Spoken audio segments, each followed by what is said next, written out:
welcome to episode number 35 of the Canadian Prepper Podcast, recorded August 26, 2019. For tonight only, we're the number one podcast recorded on Monday nights. Two greatest words in the English language is default, right? Yep. Default. My name's Eric. I'm the host of the show. I'm based in Southern Ontario. I'm a hunter, target shooter, ham radio operator, VE3 EPN, and computer geek. I got into preparedness when I was working frontline emergency services and witnessed an over-reliance on emergency services during major events such as ice storms, power outages, etc. I started a small preparedness company to help people get prepared and to be able to better look after themselves for at least 72 hours, if not longer. My name is Ian, and I live on a small hobby farm in BC. I'm an outdoor enthusiast, sport shooter, reloader, field officer for the CCFR, and my farm is designated handyman. I'm Alan. My friends and family call me a safety nerd. My background as a first responder is develop my mind for safety. I teach first aid and now stop the bleed as well. Coach my friends and family to be better prepared. I'm a locksmith by trade, and I've worked in the physical security industry for more than 20 years now. I'm Gavin, and I'm going to read the intro that somebody else wrote for me because I'm too lazy to type my own. But Canadian Patriot Podcast panelist, normally the number one live podcast on Monday nights, but tonight the other CPP has that honor, mostly because I'm on it. Firearms instructor with Ragnarok Tactical, first aid god, and field officer for the GTA for the CCFR. That's pretty accurate, I'd say. Yeah. Sounds good. If you want to help, At least you're humble about it. Yeah, true. If you want to help support the show and keep the Canadian Prepper Podcast on the air, you can buy a Canadian Prepper Podcast t-shirt at rapidsurvival.com. All the proceeds of the sales of the t-shirt help keep the lights on and the backup generator fueled. They're comfortable t-shirts. They're well made. They are. They are, and I keep forgetting to wear mine for the podcast. Jeez, you're fired. Yeah. If you're enjoying the show, please take a few minutes and like us on Facebook at facebook.com/Canadian Prepper Podcast and submit a review on iTunes. Also, we want your feedback, good or bad. Let us know if there's a topic you want us to cover, or if you like or dislike something we're doing. You can email us at feedback@prepperpodcast.ca, and if you want to send Eric off the deep end, give him a 4-star rating. Or, we could use a few more 1-stars to prove we're doing things right. Whatever. So we've got some low-carb content for you in this episode. First off, we're going to start off with some news articles relating to preparedness in the outdoors. Next, we're going to let you know how we've improved our preparedness since our last episode. And we're going to get into the main topic for this episode, the keto diet and preparedness. Let's move into some news first. First, the only thing that I found that was kind of relevant-ish for the week, a search called off for 2 missing fishermen near Florida. These are a couple of firefighters, unfortunately, that went missing on a fishing trip off Cape Canaveral. And the Coast Guard, the Navy, and several hundred civilian volunteers combed somewhere in the neighborhood of 100,000 square miles of ocean. And the computer models, after the length of time in the area searched, have come up with a almost zero probability of ever finding the vessel. So that's some unfortunate news and a good reason to be prepared for the worst wherever you go. Well, especially when the ocean covers, 3/4 of the globe, and it doesn't take much to get lost in all that, right? well, Yep. yeah. I mean, it also just shows that, anyone can go missing, you'd think that firefighters should be guys that kind of maybe know a bit more than the average person and are in shape and all of that, but happens to anybody. All human, right? All human. Yep. Yeah. Well, for the sake of one of those spot GPS, emergency transmitters, what's that? $100 tops. Mm-hmm. Yeah. And that could save their bacon for sure. So. Yep. Anyway, I had a quick article from, I hate to say it, the CBC. Heavily editorialized with a agenda built into it. Basically, they're just trying to get more money for various union groups. But the good news about this article is it's a good, demonstration of how sometimes when you depend on ambulances, they just don't show up. So what happened was this patient was waiting for an ambulance, basically a patient transfer, but basically due to a cascade of budget cuts and basically bad socialist, engineering with them when it comes to the medical system, they had basically too many patients waiting in the hallways on beds and ambulances sitting there lined up with more patients to get into the hospital. So those ambulances that were sitting there waiting couldn't go out and do actual service calls. So what happened was this guy basically started having worse and worse symptoms. And they said, yeah, an ambulance will be there as soon as one becomes available. And didn't become available for hours, and he died. So, yeah, it's just one of those things. Even in normal times, there's an ambulance shortage. Yeah. Absolutely. Throw an emergency on top of that, and it gets significantly worse. That's why like the federal government suggests that we be prepared for 72 hours on our own, so that we're not tying up that system. And it is an unfortunate reality that paramedics can't leave the patient until they've been handed off to the nursing staff. So the hospital staff have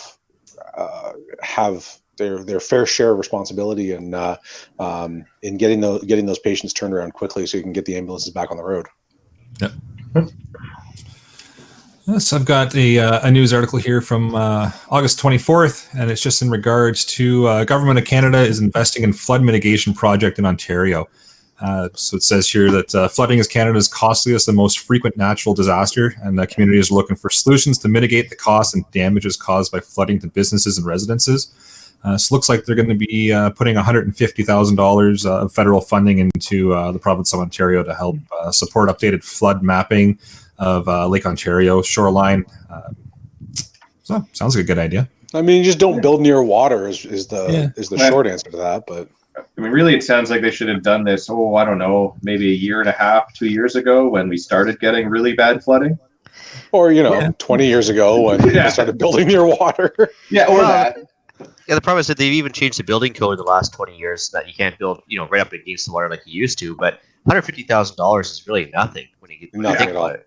I mean, the last major dam projects were probably built in the 60s or 70s, and they haven't done much since. I mean, and people with higher population densities, you have more effect by regional flooding, right? Mm-hmm. True. So they should maybe add a couple zeros to that and start getting serious about it. Yeah. Well, it really is not that big of an amount at all. But I mean, $150,000 to study it is probably a reasonable amount. It's the action part that's going to cost the real money. Yeah. Get the study. Don't live near water. Study done. Exactly right. We have pumps and pipes for a reason, Yeah. It's true. Shall we move into what we've done lately for our preps? I think we should. And what we've done lately for preps is brought to you by Get Out, Stay Out Canada.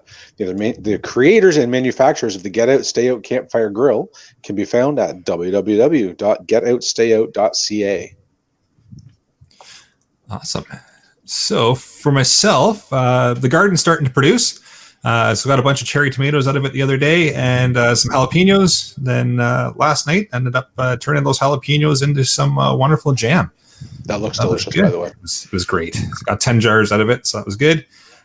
Also met with some of the local ham club guys. I've talked to them quite a bit on the air, never actually met any of them in person. So they were putting an antenna tower up around the corner from me at one of the guys' houses. So I took the opportunity to slide over and say hello in person and learn how to put a tower up. So cool. Yeah. Nice. Did their faces match up to their voices, or was that? No. It never does. No, never does. Yeah, you always paint that picture, right? And then you see them in person. It's like, no, not what I pictured at all. But hey, that's all right. Yeah. Actually, it's kind of funny. I've been listening to the We Like Shooting podcast quite a bit lately, and there's about 6 or so panelists on that one. And once I went on YouTube, I was like, oh, geez, nothing like what I expected. But I'm sure people do the same thing with us, too. Oh, absolutely. I'm sure. Yeah, but we're all much better looking than they thought. Well, clearly. Yes, that's how it works. That bar's pretty low. As for myself, I just spent some more time around the acreage on the minimal days off I had, stacking some more wood for the winter season. I ran the Scream and Deeming, the champion generator to ensure it's serviceable for the winter. So I had, check the oil, check the fluids, made sure that the actual thing would start. Set it in the crossbow for bow hunting season, which just started yesterday. Had a blowout on my ATV trailer, which hauls the wood around, so I ended up having to get sidelined for a couple minutes with a tire repair. It's amazing when you go to Canadian Tire and ask for a tire. They said, well, we don't really sell a whole lot of tires here. I was kind of had to giggle a little bit, but it's kind of in the name, yeah. Yeah, it's like, what's it say on the outside of the building? But as the best part is I even asked them, I said, well, where do you expect I could find a tire like this? And they're like, oh, I have no idea, but you should go to so-and-so's place. I was like, well, then you do have an idea. Yeah. It's they're getting what they pay for with the minimum wage there. So too much. I believe the answer is too much. Yeah, exactly. I went out to actually took up a good chunk of my days off here. During I think the 3 days I had off was I secured a spare bug out vehicle for my new teenage prepper who's about to get her learner's license. Nice. So Fantastic. with my local mentor, he's pretty much a car god as well. We hooked up a code reader and managed to whittle down the price a bit and secured a nice little starter car to the point where the wife might actually steal that car and give her our old one. But anyways, let's just say the insurance was double the cost of the car. Sounds right. Of course it was. Yeah. And if you want to hear me talk about that, you should go over, what was that, episode 191 or something of the Canadian Patriot podcast? Yeah, I ranted about that for a while. It's funny how I thought about you when I was looking at that. I was like, really? Oh, now I know where it's coming from. Yep, exactly. Sorry, I kind of skipped over you, Gavin. Did you want to throw anything in there? Yeah, I guess. I mean, I've been traveling a whole lot. I guess I can kind of fill people in on that. So we haven't really announced it, but Andrew and I, we got a deal to go teach the 5th Division shooting team for CAPSAC. So we were off doing that. They are better now. So that's good. Explain to the average listener who they are. So 2 RCR out in New Brunswick at Gagetown. CAPSAC is a big military-only, used to be only Canadian teams, but now they basically, anyone that wants to, but it's still mostly Commonwealth teams, go and shoot a service rifle-style course of fire. They asked us to come and teach their people to be better shooters. It was an interesting experience. Let me say that. We got mistaken as special forces. The beards give it away. Yeah. For our American listeners, if they are out there, the 2 RCRs, the 2nd Regiment of the 2nd Battalion of the Royal Canadian Regiment, and Yes. Gagetown is a swampy, disgusting, mosquito-filled place where you go and get trench foot and apparently shoot long distances. Accurate. Does anybody else see the irony in the fact that we had civilians teaching the military to shoot? Yeah, it was an interesting experience. And then I also, my lovely girlfriend, it was her birthday not too long ago, so my girlfriend Angela, or baby goes pew pew if you're on the gram. I bought her an AR, or she bought herself an AR lower when they were kind of going like crazy. And then I bought her the parts kit for her birthday, and we built that over the weekend. So she now has a functioning AR lower. Nice. Cool. And any girlfriend that's willing to take a parts kit for a birthday present is definitely a keeper. Oh, yeah. Well, yeah. I mean, and we went out for dinner to Antler because delicious venison. So was there any protesters outside? No, I think they've given up on that. They That's very, too bad. very, very low energy protest that they gave up. That was what, 6 months ago? They were protesting outside of the Antler, and I think the owner sat down and had a big tender line in front of I them. think it's more like a year ago now at this point, but they've been basically ever since the guy did that. There's been a 2-week waiting list to get a table there. Perfect. Interesting. All right. Which, if you're in the Toronto area, I'm sorry, but if you are, go there for dinner. It's excellent. Nice. Good to know. There you go. That's good to have on the list. Toronto's not that far a drive. Yeah, I mean, if you happen to be in, that turd hole. Yeah, you can make it less bad by going there. Yeah. And speaking Come on, of Gavin. food, Tell us how you really feel. speaking of food, shall we move into the main topic of the show? Oh, we got to let Alan say his piece. Have you not gone? I didn't. Look at that. I'm not paying I attention. didn't do much interesting. We got some new cast iron into the house. My lovely lady's family is all over the thrift stores and the second hands and the yard sales and finding us cast iron all over the place. So found a nice big like 10-inch deep skillet. It was phenomenal. So we got some new cast iron into the house. And then spent some time honing the fishing skills with my boy monster. We didn't catch anything, but we had a good time and got anytime we got lines in the water, we're winning. So taught a couple of classes the last couple of weeks. So we got some new people certified to stop the bleed and some more first aiders kicking around the province. So that was a good week. Nice. Nice. There we go. That's all I got. All right. I don't think I'm missing anybody else now, right? I think that's all of us. Okay. All right. Well, now we'll move into the main topic. All right. So I guess why are we talking about this for preparedness? Because it's not a health podcast, although we'll talk about those later. I'm looking for your guys' feedback as well, but I mean, basically, you know, in all seriousness, I mean, yeah, if you can learn anything from Zombieland and 28 Days Later is you got to be in shape to run those bad guys. But also a listener request. But what are your guys' thoughts on this? No, anything helps, right, to get you ready for things. If you feel you got to shed a few pounds, why not look at this as an option? Victory loves preparation. It's the sooner you start with this, the less bad your life will be overall. Plus, it's an excuse to eat as much bacon as you can possibly get your hands on. Yeah. Yes. It's got to be the best part of this diet. So trigger warning for all those doctors and keto experts out there. We are not experts. And my wife will also attest that I'm not an expert at all. Over and over again, if you let her. Bring she's on not the listening tonight. If she is listening tonight, I'm already in trouble, so that's fine. But the wife does approve of this diet. She did study nutrition for years, and she's a certified holistic nutritionist. And trust me, if this lady who has a problem with a glass of water in certain cases says this diet's okay, you know it's been scrutinized. You have to trust me on that one. Okay, so I saw this in the show notes. She has an issue with a glass of water. Can you expand on that a little bit? Was that like an Alex Jones issue with a glass of water, or her own issue? Not the Turn of the Frogs gay kind of issue. More of I said like we were having a adult discussion one day, and I said, you probably have a problem with a glass of water. And she goes, yeah, I do. If it's a cold glass of water, because it puts your body into shock, you should have a lukewarm room temperature glass of water. I was like, seriously? Yeah, so it's true. If you really dig deep down far enough into the health aspect, you can find a problem with pretty much anything. You absolutely can.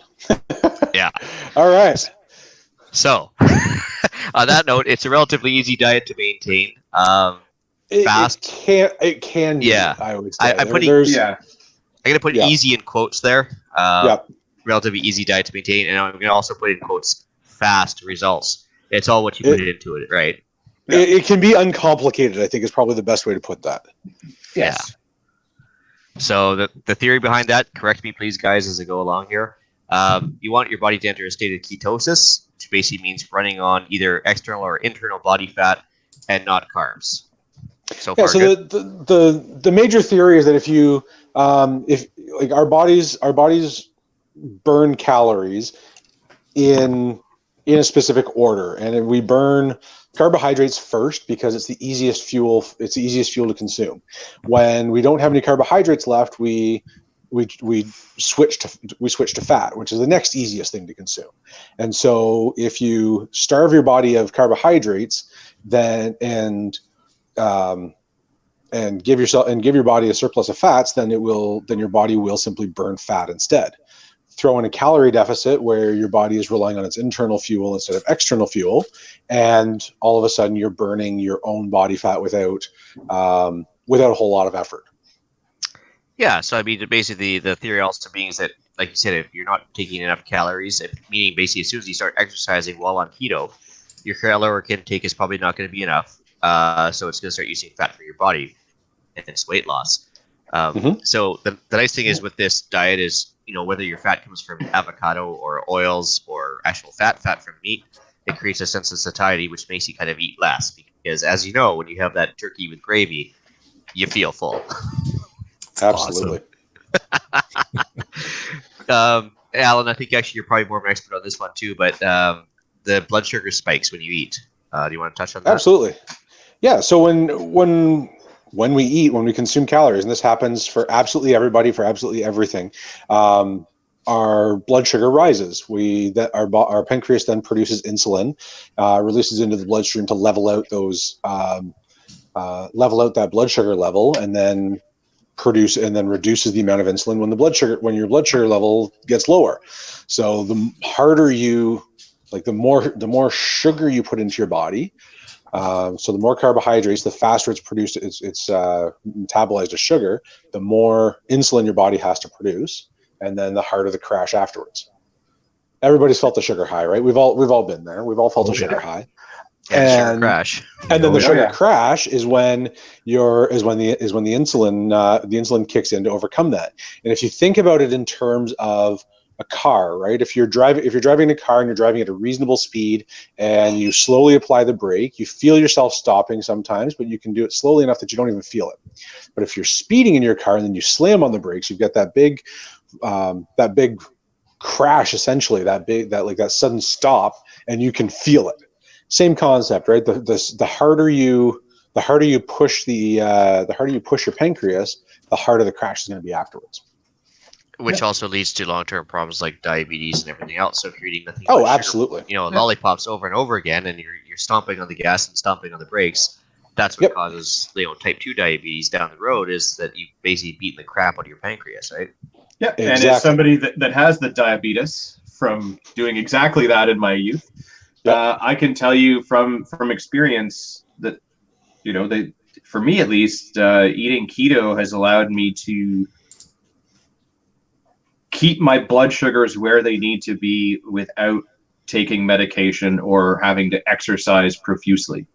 Which is huge for preparedness aspect if there's a lack of social services, right? Absolutely. Yeah. Well, and like this whole concept actually came about in the late 1800s, early 1900s. It was studied for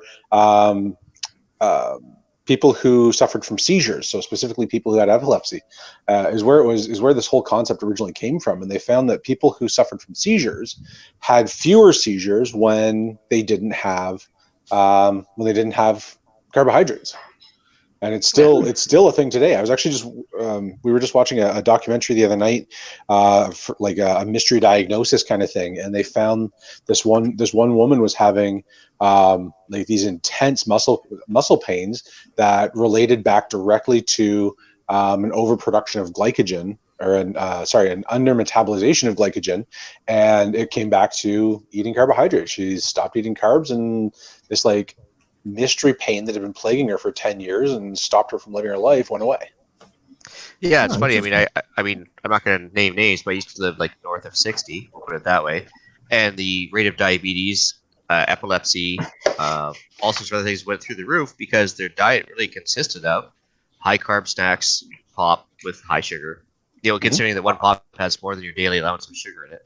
And it was just a horrible diet, and lo and behold, the health problems showed up early. I can confirm, because I had a friend of mine that got a job as a pilot flying supplies up there, and it would be full of pop and chips. Yeah. Yep. Absolutely. You just I can't believe it. Like the whole plane was just full of cases of pop and bags of chips. Oh, even if you look on the old early episodes of Ice Pilots in season 1, they said, critical supplies getting to the town after the weather cleared. And what was it? It was pallets of pop, pallets of chips. Yeah. Yep. And it's right on video. So anyway, there certainly is something to the high carb, high sugar diet not being good for you, clearly. We've got a valid comment on the live chat here too from that's me, saying there's no essential carbohydrate or hydrates. That's right. Today. You're sure about that? Yeah, so I'm not sure about that. I don't know. I beg to differ slightly. There's a few essential carbohydrates. There are low carb beers that really do not taste that bad.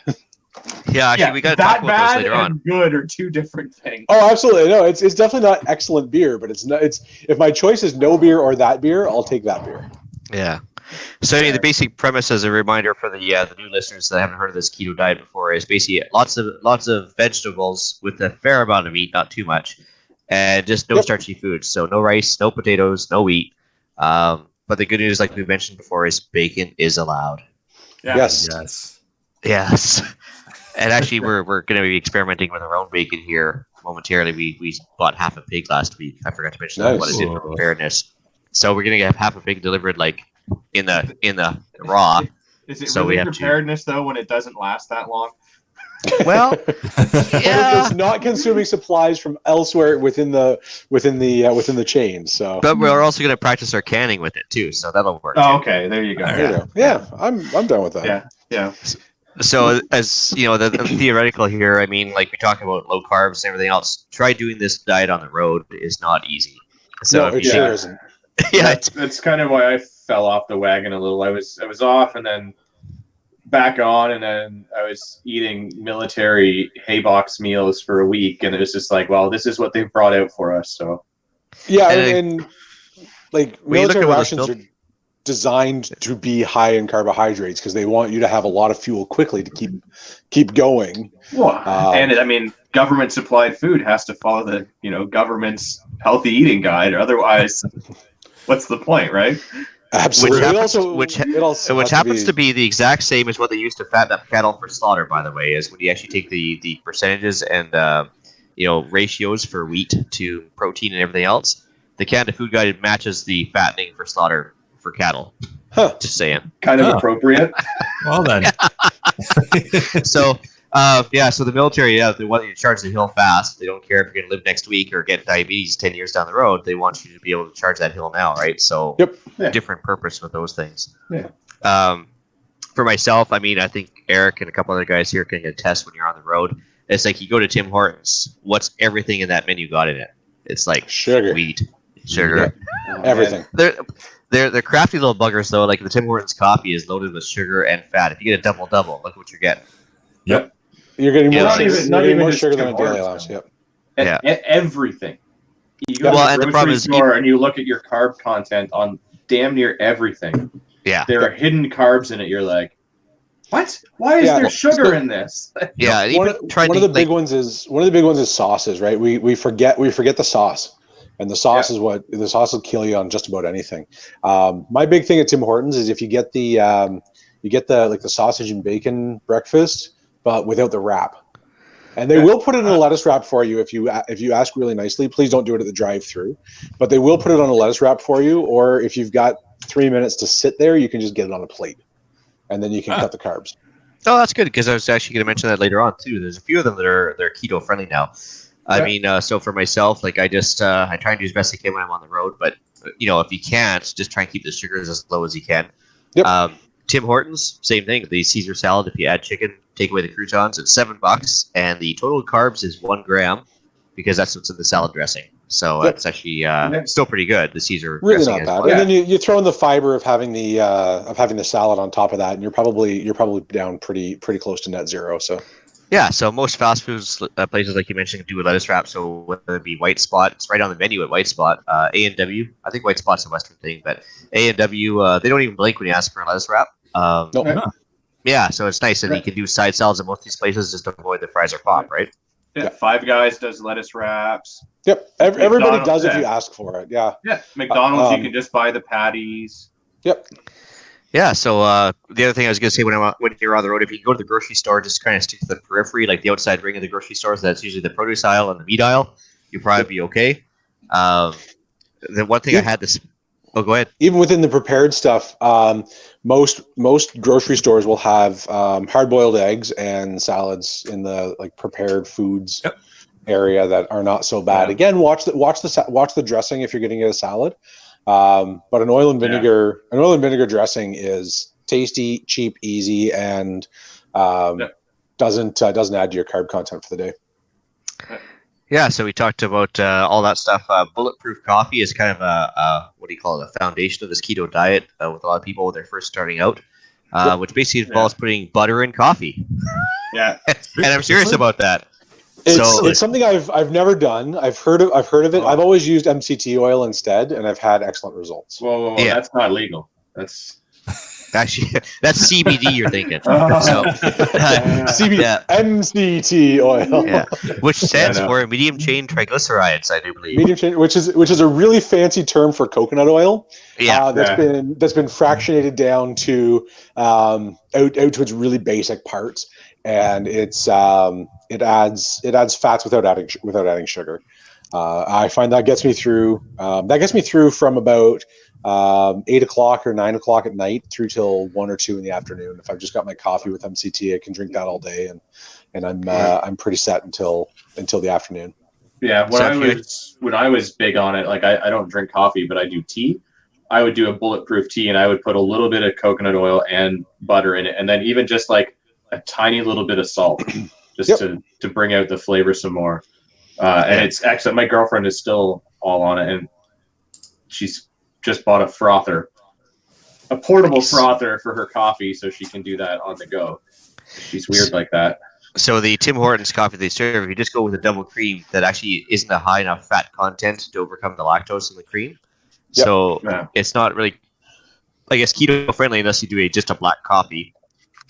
But if you happen to bring, MCT oil or coconut oil with you and butter, you could actually mix it together, make your own bulletproof coffee on the road. But that's If you go in and you don't go to the you don't go through the drive-through, you can ask them for a little container of butter and they'll give you one.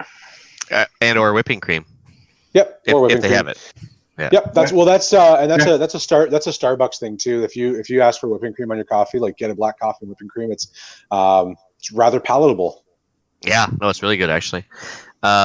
Just as a reminder to listeners, they're digging this idea already. There are limits. So Doritos brand cheese salsa is technically keto. I actually proved it to my wife, the health Nazi. Sorry. I mean the fun vampire. No. My nutritional consultant. What you're saying is it's a good thing you're not at home right now. Yeah. In other words, Ian will not be joining us next week, and the funeral is planned for September. Yeah, no. She'll be watching this and she'll be like, "I'm not amused." But anyway, no, seriously, I actually proved to her that Doritos brand cheese salsa is actually keto. But do you really want to eat it when it's like 2 molecules away from plastic? No. Nope. So you could dip pork rinds in cheese salsa and still stay keto. Probably not a good idea for long term. So the idea is that focus on the vegetables, right? I have a rather specific love of pork rinds. And actually we're planning a road trip. I think the place is in Hamilton, and there's a pork rind emporium where they make several different flavors of them, and I'm going to go investigate that. Yeah, I might need to meet you at said pork rind. Yes, I'll let you know. I'll let you know when we're going, and we'll so go when investigate. is this happening? Yeah. There is one in Ajax that I've been to, and oh man, they are excellent. And they also actually have like very, very low carb barbecue sauce. So I will give a shout out to a brand that is near and dear to me, and it's a brand based in Windsor called Tunnel Barbecue. The company there, they had a restaurant near the Windsor side of the tunnel for many, many years. The restaurant's since closed, but the sauces and spices live on, and they are excellent. They are super tasty and all have under 5 grams of sugar per serving, all under 5 grams of carb per serving, which is, and it's like per 2 tablespoon serving. So it's actually a fairly decent size serving and a fairly low carb content. So that is, I'll give a little shout out there. That's, if you can find that, a lot of Metro stores and a lot of Foodlands in Southern Ontario have TBQ sauce on the shelves. Nice. Yeah, I ran to my fridge and grabbed mine. It's Buster Rhinos. So these guys also do the pork rinds, and they're excellent. Well, that's kind of funny because you look at the average like bullseye barbecue sauce, and it's amazing how much sugar is in those things, right? It's ridiculous. Like when you start looking at it from that perspective, the amount of sugar that is in absolutely everything is really disheartening. Yeah, so I mean, the wife's advice for this episode, I actually asked her for a couple tidbits, and she was saying stick to cruciferous vegetables like cauliflower. Throw in as much lettuce, kale, cabbage as you want. Cauli rice is available at Costco. You can make pizza crust out of cauli rice. You can use it as a side dish. You can use it as pretty much everything. So, second shout out to my beautiful fiance Claire, who makes the best cauliflower pizza in the world, and I will stake any other cauliflower pizza up against hers. It is absolutely phenomenal. I prefer it to the wheat crust. Oh, actually, it's kind of funny. I do too now. Like the first couple of times, I was like, really? And I have to hand it to the wife. Yeah, she's saying the way she does it, it's actually preferable. It's actually tastier. Yeah, it's tastier. It's not it doesn't make you feel like you've got a stone in your stomach afterwards. It's phenomenal. And she makes it. She's an excellent cook in general, but she makes an excellent cauliflower crust pizza, and it is worth every bite. And I will fight anybody that says that they make a better one. You guys mentioned the low carb beers there. Do you guys know the brand names? Wasn't there like a Coors or a Budweiser or something? Well, there's Michelob Ultra is 3 grams per King can. That's been mine for the last couple of months. Is that's what I've been drinking. There's one. I think it's Coors Light is only a few grams as well. And sometimes it's worth it, and you just got to drink the real stuff. And Gavin, you have a bit of a recipe for some low carb drinks out there, don't you? Yeah, pretty much anything that has hard liquor in it. Yeah. Well, I mean, whiskey, anything yeah, over 40% is good. Yeah, I'm a big fan of the Coke Zero and any sort of whiskey personally. Which is kind of funny when you think about like from a diet perspective, but it works, right? Like, I mean, because it's the right. Absolutely. I mean, you got to watch it though when you drink. If you drink and get drunk, it doesn't throw you out of ketosis, but it will pause the keto process. Yeah. Well, and another point, and there's again lots and lots of debate amongst the keto community about it, is that even artificial sweeteners theoretically can spike your insulin. Your body has a hard time differentiating between real sugar and artificial sugar. So watch your fake sweeteners. That said, if it works for you, anything that you drink, anything that you put in your body that isn't sugar is better for you than sugar. Yeah, I can tell you from personal experience, if whatever you're eating has sorbitol in it, that's been known to cause diarrhea. So be very careful on what you eat on that one, and that's what they use. If you've ever had the Haribo sugar-free gummy bears or read the amazing online review on them, if you haven't, you should.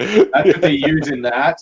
And then I believe it's malitol is the one that really spikes your blood sugars. Yeah, it sure can. Yep. And malitol, I think was it malitol or was aspartame was designed as an ant poison originally because they were so sweet they took it back to the queen and it killed her instantly. So you got to be careful with what you eat. Yeah, that's aspartame. Aspartame's pretty nasty for you, but they're all bad. And in a perfect world, we would all drink nothing but tea and coffee and water. But life is better with whiskey. So that's all I have to say about that. It's low carb. Yeah. So as a reminder, so net carbs is what I think we're looking for with this diet. So you don't really have to watch much of anything as far as what you eat goes per se, but read the nutrition info on anything you're taking into your body. So the net, or I guess the basic rule, you guys can correct me here, is carbs minus your fiber count is your net carbs.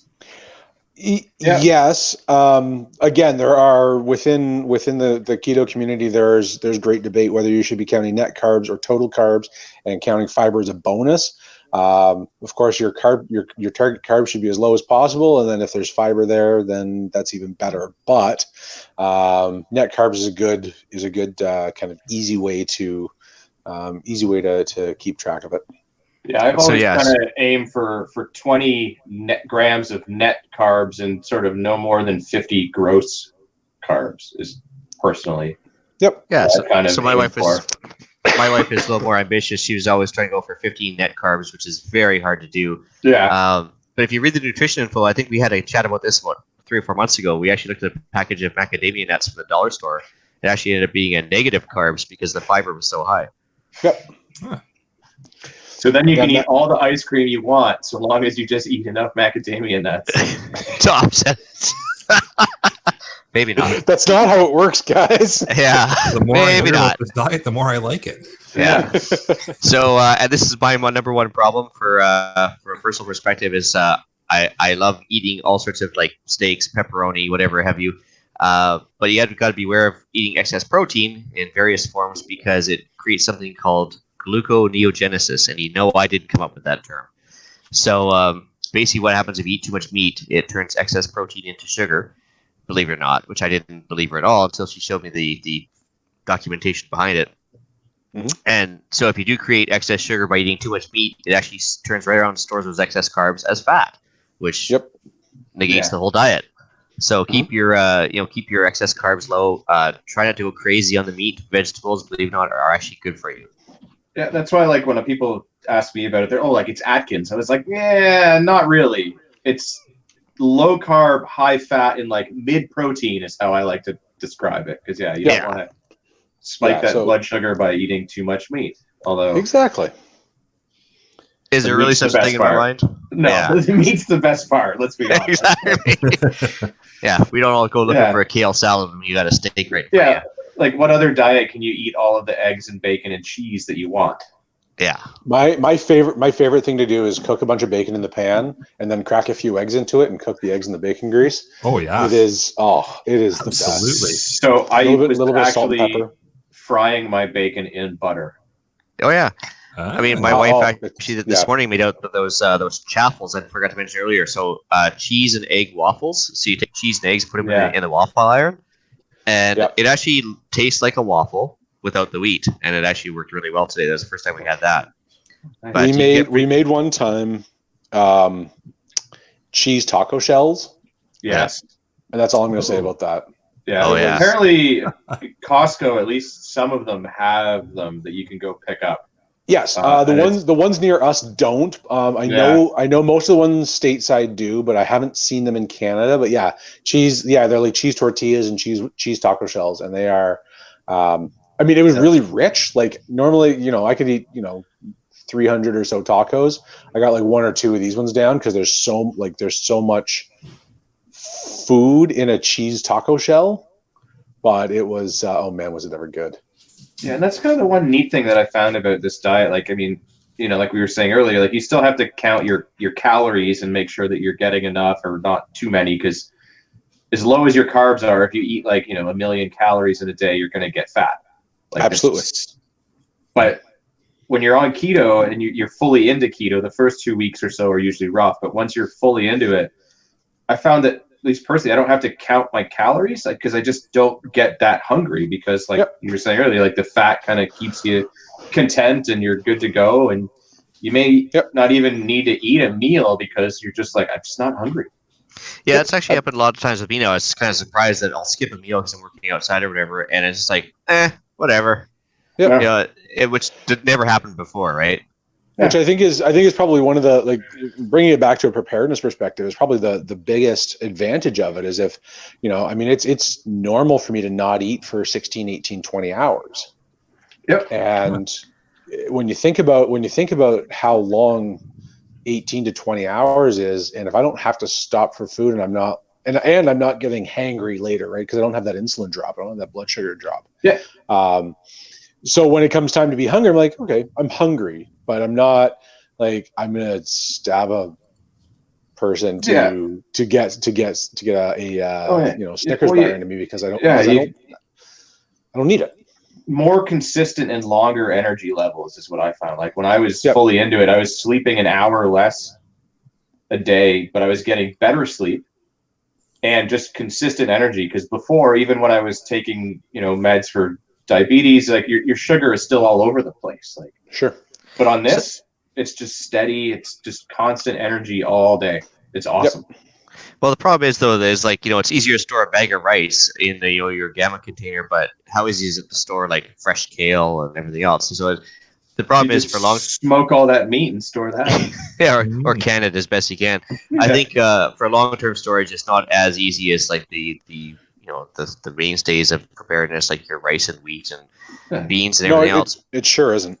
But honestly, I think at that point, you're probably not worried about your calorie outlay. At that, if something does go horrendously wrong and you're on food storage, you're probably less worried about staying in shape because you're going to be losing weight no matter what. Absolutely. Yeah, but all the more reason to have an indoor garden. Mm-hmm. There you go. Yeah. Well, and frozen and freeze dried vegetables retain significant portions of their nutritional value. So it's not it's not as easy to store it, but if you do find that way, it is perfectly acceptable to have. I mean, like canned and frozen vegetables, although they have a different texture, they still have approximately the same nutritional value. Yeah. I mean, one thing that I've had to struggle with quite a bit is like, I think Gavin, you mentioned it too, is that, like you'll be on this diet and then all of a sudden, somebody will put down a plate of sushi that you've been craving or whatever. Yeah. That's got carbs in it. Cheat meals are okay. And even I think the hardcore guys are on YouTube talk about it. Like having a cheat day. You have to. Yeah. Is one thing, or even a cheat, preferably probably a cheat meal versus a cheat day. But, don't get disheartened if you are on trying this diet and all of a sudden you just break down after a couple of weeks and have something. Go ahead, like it's not going to kill you. Yeah, one meal isn't like that meal may throw you out of ketosis marginally, but if you just get right back on it and you won't even notice. So here's the big thing, like the overriding thing about diet in general, whether it's keto or being a vegan or whatever, right? You didn't get fat in a day. Right, one meal didn't make you fat, so one meal isn't going to make you fat again. Yeah, nor is one meal going to make you healthy. So exactly. It's about consistent. It's about consistency over the long term. So efficacy, guys. Bottom line for you, Alan, does it work? 100%. 100%. Not quite 2 years ago, I was 140 pounds heavier than I am now. That's really impressive. That's the best story I've heard in a while. Actually, that's all there is to say about it. Yeah. It was consistency. It was a combination of increasing my my calorie output. Right, I had a job where I was on my feet 9 hours a day, which is fine. Right, it's good. I increased my exercise. Stopped eating sugar, and things that I noticed, right? I have, I have a learning disability that has essentially made itself scarce, right? I can tell if I've had sugar, I can't focus on anything. But when I don't, I have the ability to tune out. Like I have a neurological impairment that makes it hard for me to tune out sounds around me. And so if two people are having a conversation, off to the side, I'm unable to not hear what they're saying and just focus on what somebody else is saying. I find when I don't have sugar in me, that's a lot easier to do. It's a lot easier to focus. It's a lot easier to tune that out. I have, I'm not wearing it at this exact second, but I have a belt that is almost 2 full feet shorter. Actually, I am wearing it. So if you're watching on YouTube, that belt right there is 16 inches too long for me now. It fit me when I bought it. Same thing. Wow. I don't know if you can see that. Like I think I went down 3 belt notches on keto now, so that's been good. So it definitely works. Listener Daryl, like one of our listeners on the prepper group that we kind of chit chat on online, he was mentioning he lost 60 pounds on this diet, and I was like, that's impressive. That's phenomenal. It's great, and it's. And it was, I didn't believe in it when I first tried it. A friend of mine is a huge fan of it. He's a huge proponent. Started me on it, and I was skeptical. I was 100% skeptical. I would agree. I was the same. I was like, there's no way that because it just sounds so contrary to everything that you've learned in school and what all of the health people are saying. You're like, so I can eat as much bacon as I want and I'm going to lose weight. And you're like, You're like, there's no friggin' way. No way. No, it's not going to happen. Yeah. So one of the big things, and we've said it a couple of times, like the first couple of weeks that you're doing this, feels terrible. It's often referred to as the keto flu. Yep. Most of what the keto flu is an imbalance in your electrolytes. So your electrolytes are your potassium, magnesium, and sodium in your diet. That's the things where you start feeling muscle cramps. You're feeling lethargic. All of those really flu-like symptoms is what they really are. So if you're deciding if you're going to test the waters and do this, one, you got to keep it up for at least a month. And you got to be like hardcore about it for the first month. And two, keep up those electrolytes and keep it up without sugar. So Gatorade Zero, no sugar, very low in artificial sweeteners. Awesome. Now that they have that. Tasty as all get out. I know all of our local dollar stores have it, and there's one right around the corner from my work, and it's a godsend.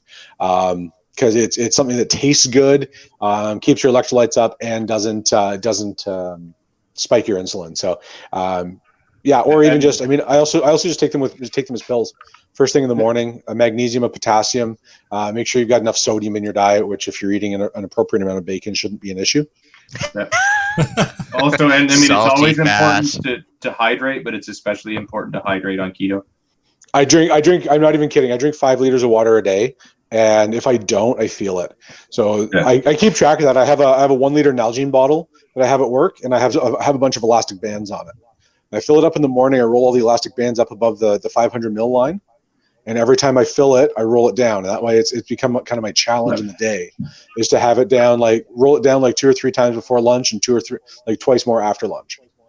And that keeps me hydrated. Now I also drink a ridiculous amount of coffee, which offsets that. But but also the fact is that you usually detox the body. So as you're shedding that fat, that who knows what you're eating back then, but there's still some bad stuff in that fat. So as you use that fat, it's putting bad stuff into your body. Yep. And I can tell you exactly what I was eating then. I drank like multiple liters of Coke a day. Yeah. and chips and chocolate bars. I lived on that. Right? I could eat pizza 6 days a week without any hesitation. Right? Yeah. So I mean, as you use that fat, that water is being used to flush out the system for what the it's kind of like when the junkie detoxes by losing their weight. They get high again off the fat in their body, right? Yep, 100%. And the old saying goes, right? The more water you drink, the less you retain. Yeah. So actually, one thing we should touch on too is part of this diet. If you use keto and IF, which is referred to as intermittent fasting, that kind of amps up the efficacy of this thing. Have you guys tried that as well? 100%. I regularly go 16 to 20 hours. I usually stop eating about 9 o'clock at night. Don't eat until noon or 1 the next day.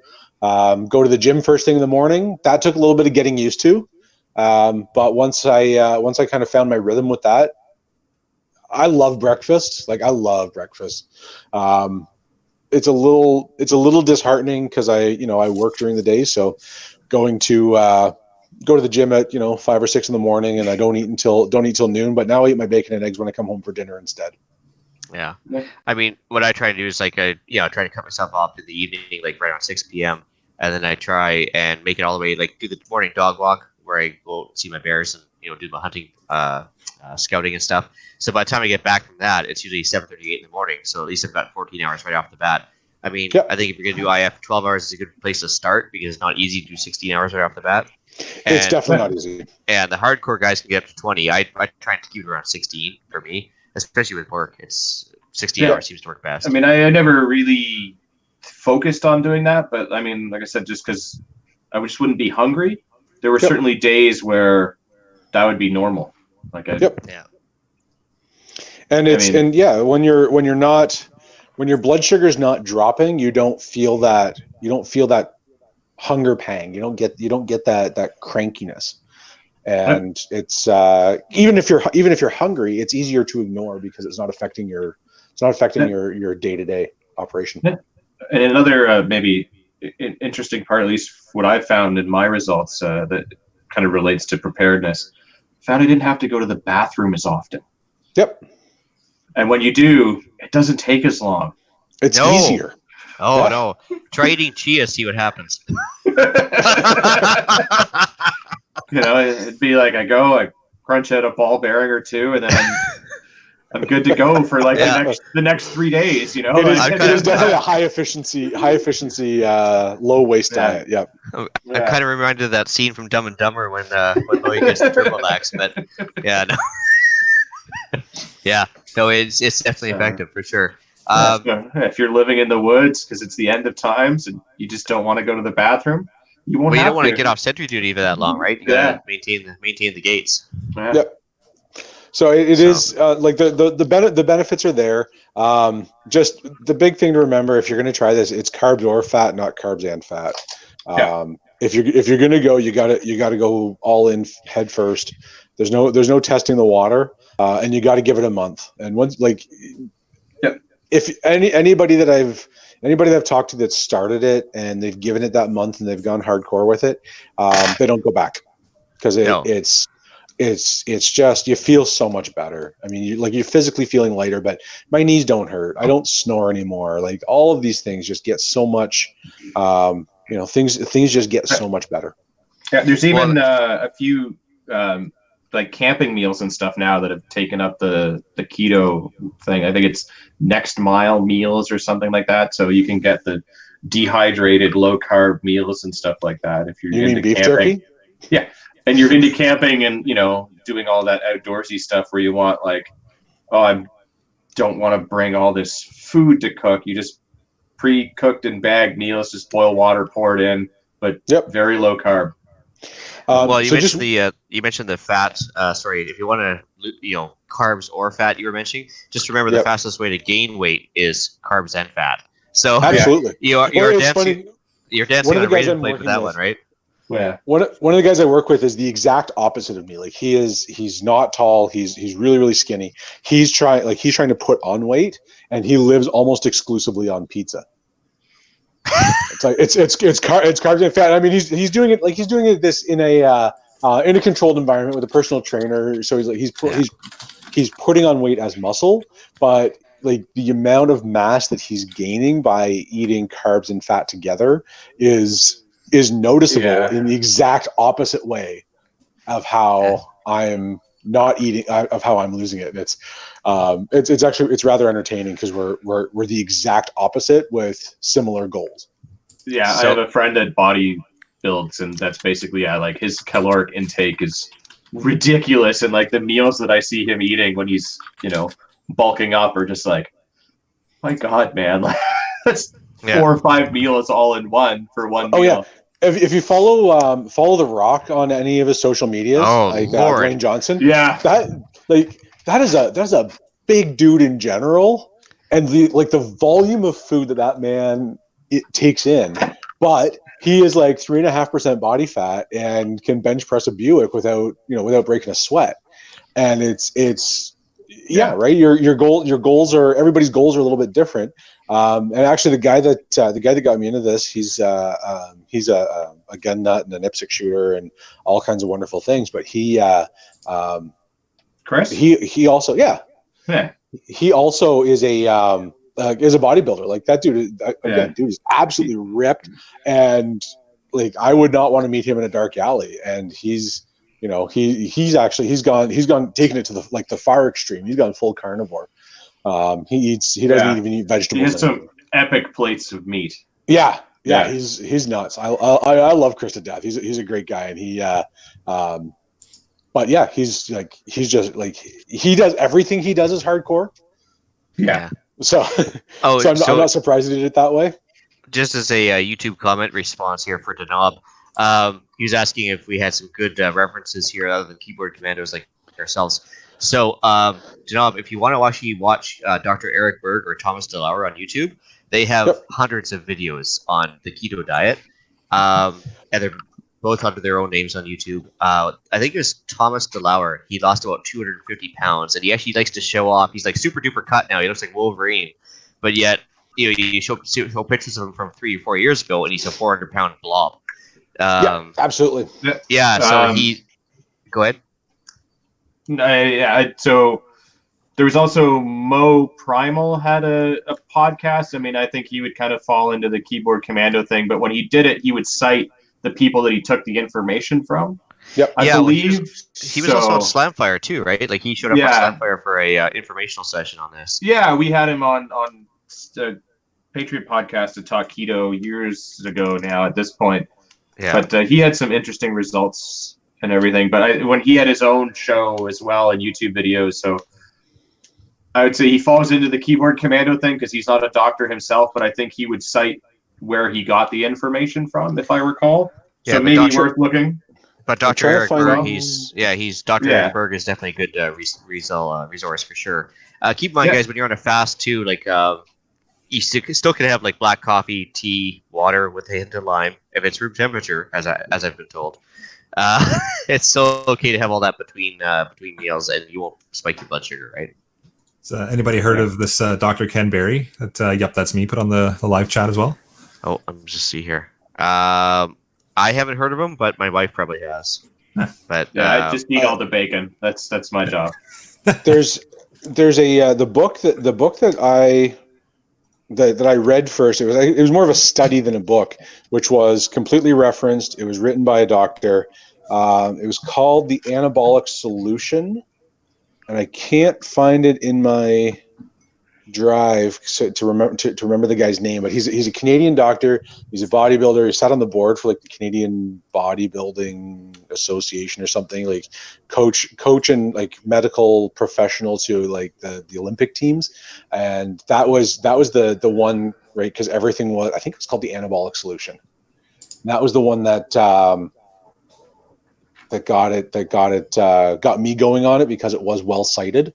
But there are a lot of references out there by doctors, by nutritionists that are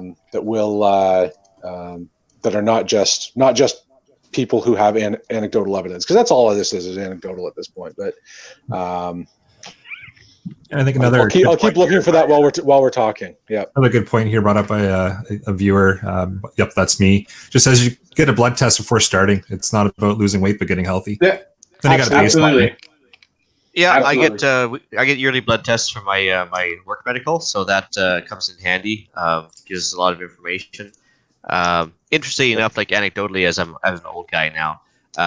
One thing I didn't even notice as it was happening, but as I started going on keto, the wife says, "You notice what you're not doing now?" I was like, "What's that?" She's like, "Getting up for the midnight pee." I'm like, "All right." So it totally does regulate your not just your bowels, but your bladder, sugar levels. It takes care of a bunch of stuff, and it's noticeable. Like I look at pictures from a few years ago. Like when I was on Krav Maga, I was super thin, and then when I moved to BC, it was like super fat, and then I'm kind of starting to go back thin again. So it was it's noticeable. Yeah, exactly. Like it changes absolutely everything. Sorry, I'm still trying to find this. The other thing that I was going to mention about it was, where are my show notes here?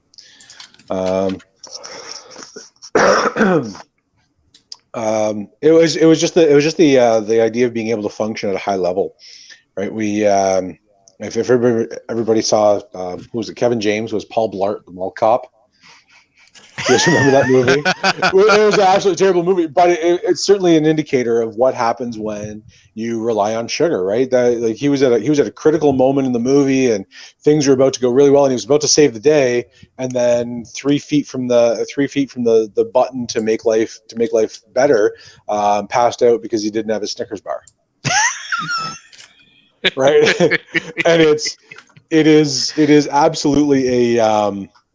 It is absolutely a thing that happens, right? If you crash at that critical moment, you're not doing anybody any good. Oh yeah, you should watch teenagers right now when they go off their carbs for a while. It's entertaining to watch. Yeah. They don't want to hear it though, but No, of course they don't want to hear it. They know everything. no, exactly. I don't know, what's Just the worse, movie that though? provides money. So What's worse though, being on carbs or being on soy? What's the Well, carbs are soy, so yeah, but soy has extra side effects that tend not to work out well long term. yeah, that just regular carbs like beer don't have. Yeah, like there's no xenoestrogens in beer. So anyway, moving along. Yeah. Anything else to add in on the topic here, or shall we move into the podcast challenge? I think I've said everything I need to say about this. I think we've beat that pretty hard to death. Pile of bacon pretty hard, yeah. Yeah. All right, off to the podcast challenge then. All right, I guess we should see if this might work for you as a listener. I'm not saying you guys need to do it, but if you've tried other diets and they haven't worked for you, this one is fairly quote-unquote simple. Just give it a try if you're interested at all. I mean, it is life-changing for some, and it's certainly beneficial for others, and other people it just doesn't work for them, but just give it a try. Yep. Yeah, and then flip us an email at feedback@prepperpodcast.ca. Let us know what worked out, or if you've already done it and you're either still doing it or you've figured out some tips and tricks, flip an email in and we can get it out to the listeners. And if you have any questions about it, I mean, between Ian, Gavin, and I, we've got a fairly broad range of experience. We might be able to help point you in the right direction if you are so inclined. Awesome. I'm more than happy to answer questions. Yeah, how about some upcoming events? Hey, Gavin, do you want to cover off TACCOM? Yeah, TACCOM is coming up September 6th, 7th, and 8th, or 5th, 6th, and 7th, something like that. I don't know. One of those. Thursday, Friday, Saturday, Saturday, Sunday. That's the time. Too much sugar on the brain. I'll be there working the Ragnarok Tactical booth, the best booth, booth 413. So come on out, say hello. There will be a bunch of other famous internet celebrities there. I thought who's going to be the master. Well, who's the master of ceremonies for the Master Ken will be the master of ceremonies and doing a live show on this Saturday. I happen to have caught a show of his about a week and a half ago now at this point, and it was excellent.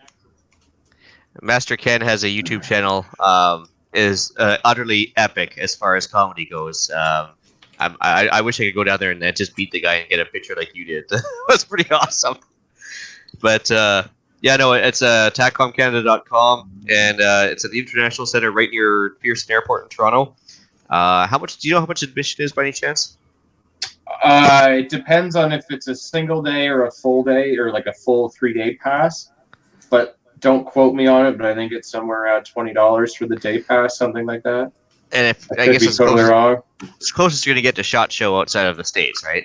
Pretty much. This is the largest gun show in Canada and is way larger than it was last year. This is its second year. It's going to be awesome. Absolutely awesome. Definitely come out and say hi. I'll be there. Hopefully some of you other guys will pop in and say hello if you're in the area.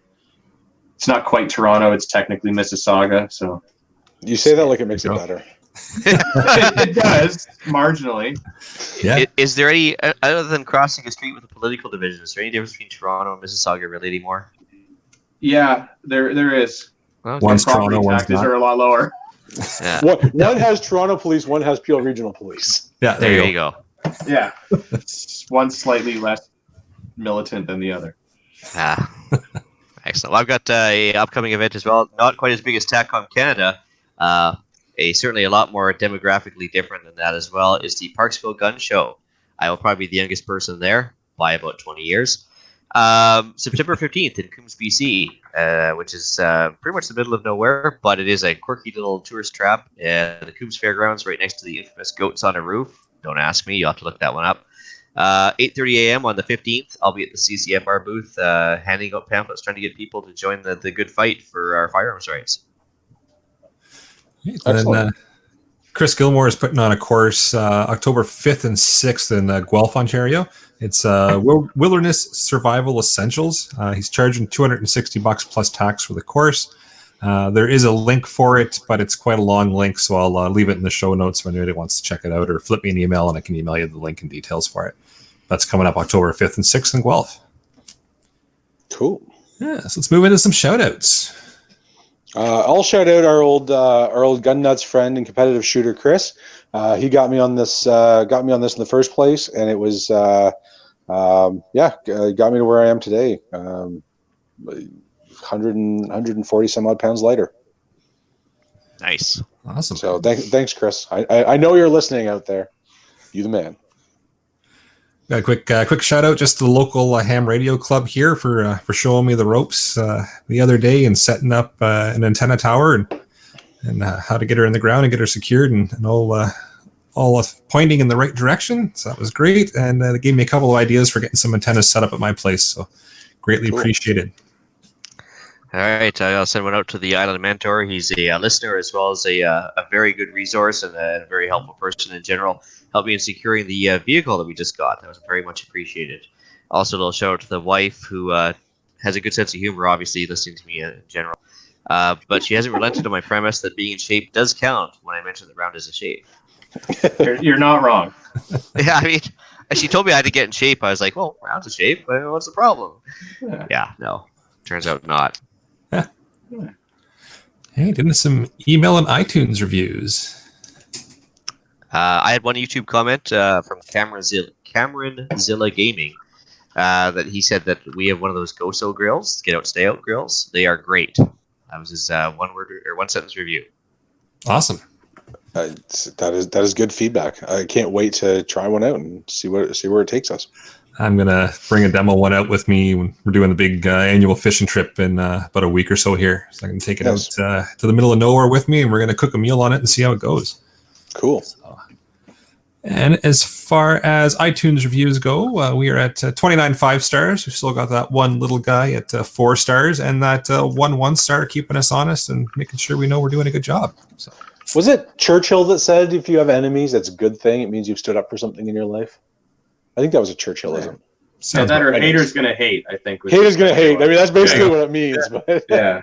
I'm also more fairly convinced that 1 star came from Andrew, but you know, it's just because we're getting bigger. That's got to be it. Yeah. He's kind of a D-bag. It was Gavin that said that, not me, just for record. Yeah. That's okay. I'll say it to his face, too. Yeah, fair enough.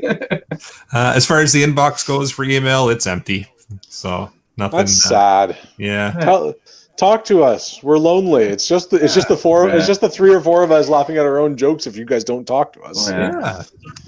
I mean, we encourage the hate mail. Absolutely. Your hate feeds me. Yeah, that does. It really does. Spark some great debates. Yeah. Yep. Yeah. So instead of just putting that 1-star in and remaining silent, flip an email into feedback@prepperpodcast.ca.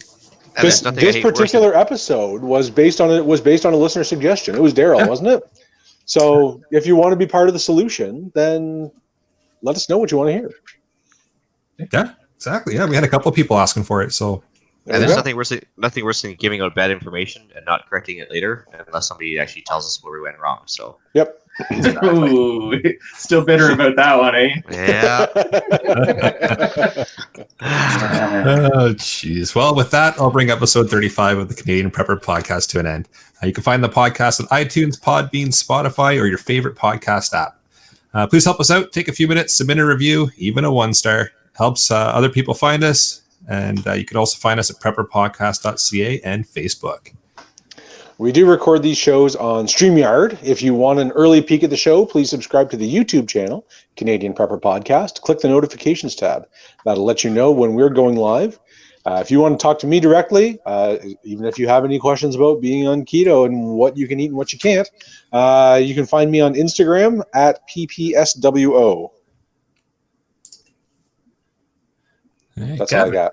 Where can everybody find you? Other than at TACCOM live and in person, you can find me on the Instagram at urbex_GTA. Sweet. Are you on another podcast as well?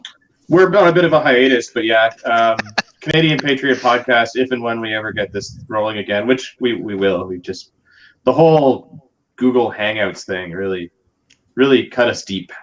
We transitioned okay. Yeah, we've just been traveling a lot. Haven't had a chance to figure it all out. We were better prepared for the change. Oh, yeah, that's fair. Fired. That is fair. Although there is some chatter right now about doing a show immediately following this one, because we can't let you guys apparently have the #1 live spot for too long. We'll have it for 2 hours, and that's what counts. But my reply is, I have no idea how to get this thing working with the thing. So, Ian, I might need to pick your brain shortly following the conclusion of this. I will defer to Eric right off the bat. I want to stay in the #1 podcast spot, so can't help. Yeah, just give really, really bad advice. Yeah. All right, so if you need to get a hold of me, you can reach Ian directly by emailing me at islandretreat@gmail.com. You can also find me on Canadian Patriot Podcast when it resumes broadcasting. Also available on iTunes and YouTube. There you can find us discussing government waste, squirreling off on the odd firearms-related banter, and exposing the daily loss of freedoms we face. Awesome. Jerks. Government jerks. Check out Rapid Survival at rapidsurvival.com. You can get me there in the live chat while you're buying some prepper gear. You can also email me at feedback@prepperpodcast.ca. So thanks for joining us, and you can tune in for the next episode. We're going to be covering off canning and the fall harvest. So until next time, be prepared, stay safe, and keep learning.